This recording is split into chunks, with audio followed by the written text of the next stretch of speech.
Hello, welcome to another fresh edition of Poly Playbook. We're serving up all the hot action, cool plays, and everything in between for Cal Poly Athletics. I'm Connor McCarthy. I'm Nate Edelman. I'm Brian Truong. Poly Playbook starts now. Who do you think will win the Super Bowl this year?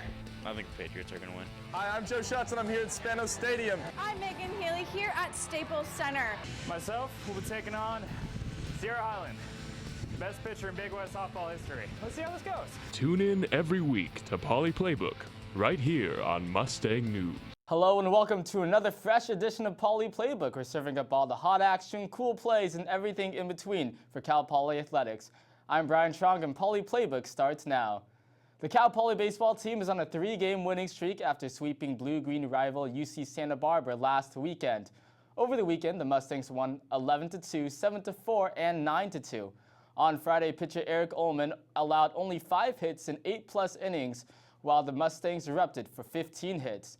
On Saturday, Spencer Howard pitched 8 innings in the Mustangs' come-from-behind victory. Cal Poly completed the sweep on Sunday when DH Elijah Skips hit a pair of 3-run home runs and kept the Gauchos scoreless until the 9th.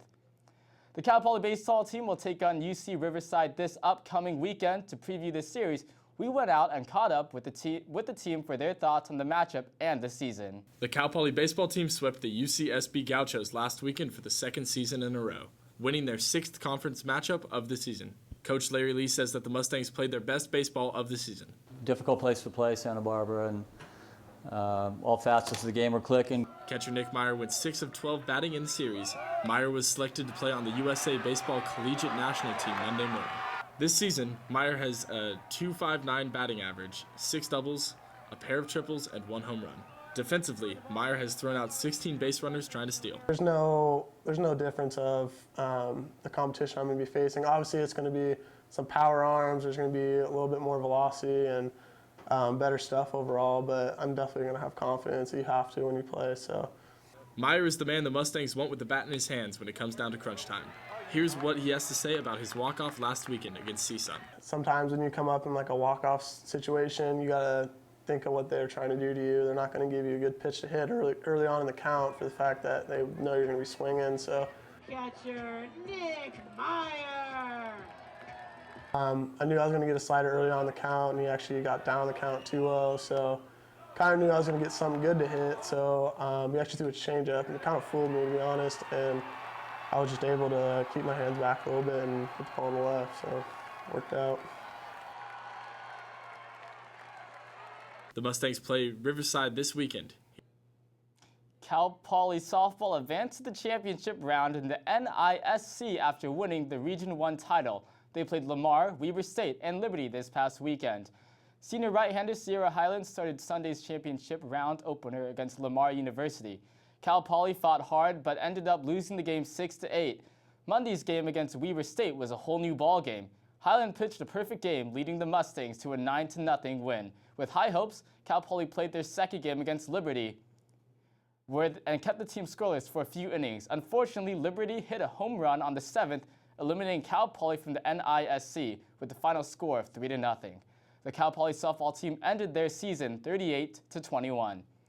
Cal Poly Athletics has released their academic progress rates. 6 intercollegiate teams received the perfect scores of 1,000, while 14 showed improvements in their scores. Only 3 teams maintained their scores from last year. The Cal Poly football team showed the biggest improvement of APR scores out of all members of the Big Sky Conference, increasing 70 points from last year. The 6 teams that scored perfectly are men's cross country, men's golf, wrestling, women's volleyball, women's basketball, and women's soccer.